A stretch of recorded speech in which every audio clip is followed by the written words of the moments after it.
Victor Villa, fundador e presidente da Sociedade Histórica Brasileira do Titanic, aqui conosco.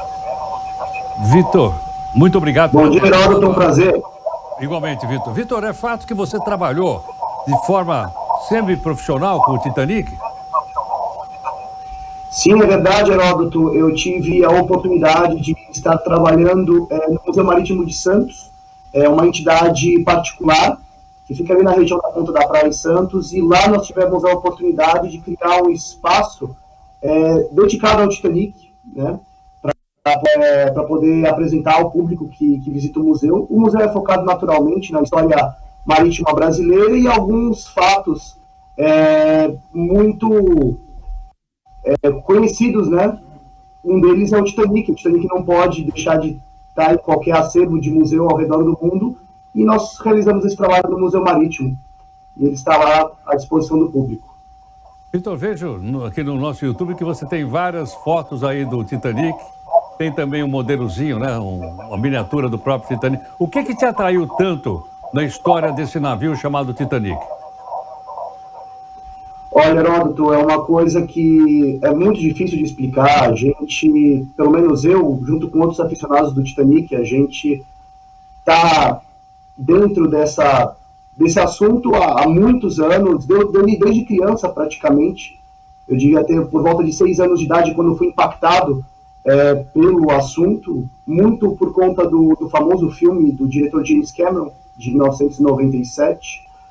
E desde então eu passei a colecionar muito sobre o assunto, recebi incentivo de familiares, de amigos, e essa paixão se estende até hoje e me levou para caminhos, como eu disse anteriormente, profissionais inclusive, que acabam agregando um pouco na nossa vida, né?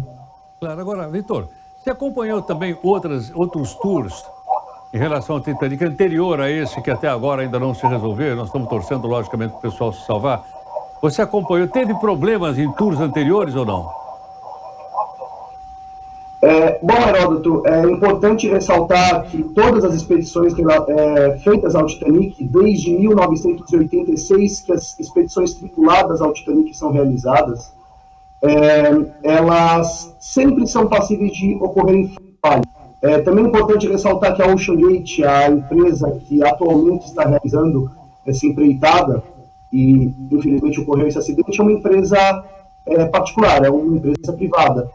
E anteriormente, todas as expedições do Titanic foram realizadas em conjunto com institutos oceanográficos que pertencem a determinados países.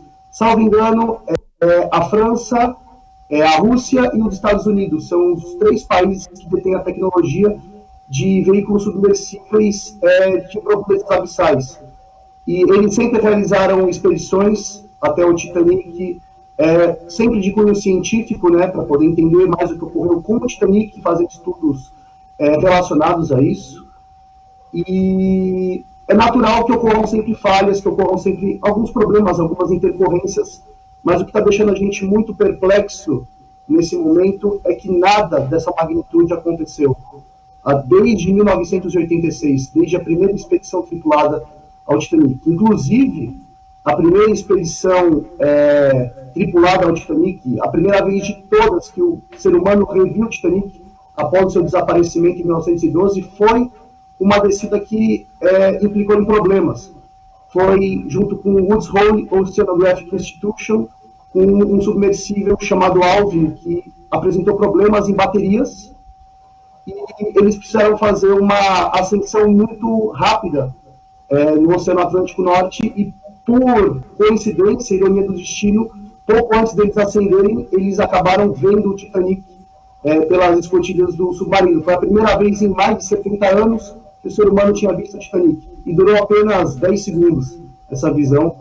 E, enfim, mas isso mostra que desde a primeira expedição ao Titanic, né, falhas podem acontecer. Graças a Deus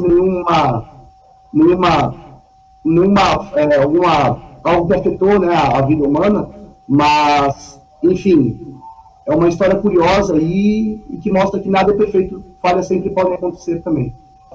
Vitor, você chegou a conversar com algumas dessas 5 pessoas que estão nesse submersível até esse momento? Sim, já tivemos a oportunidade no passado de falar brevemente com o piloto francês, que é o Henri Nargeolet. Ele já tem mais de 70 anos, é um veterano da Marinha Francesa, que trabalhou nas primeiras expedições até o Titanic.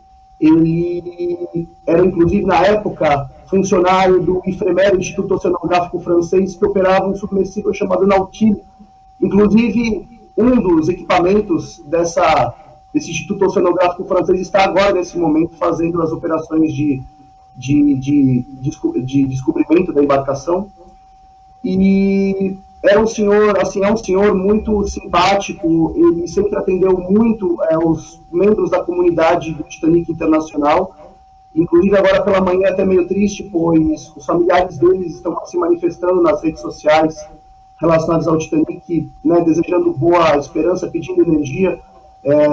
Então, assim, a gente ter esse contato um pouco mais íntimo e estar acompanhando um pouco o que as famílias dessas pessoas, mas em particular o Henri Nargeolet, a gente fica muito apreensivo, parece que a gente sente mais essa tragédia toda, né? Claro, que a gente gostaria, estamos torcendo para que ela termine bem. Vitor, muito obrigado por sua gentileza, muito grato pela sua participação aqui conosco. Até mais. É um prazer, Heródoto. E nós que agradecemos. Agradecemos ao Vitor Vila, fundador e presidente da Sociedade Histórica Brasileira do Titanic. Eu jamais imaginei que tivesse uma sociedade, é muito bom que tenha, para a gente guardar a memória. Sociedade Histórica Brasileira Titanic, não é? E pelo YouTube você pode ver a quantidade de objetos que lembram lá o Titanic na casa dele.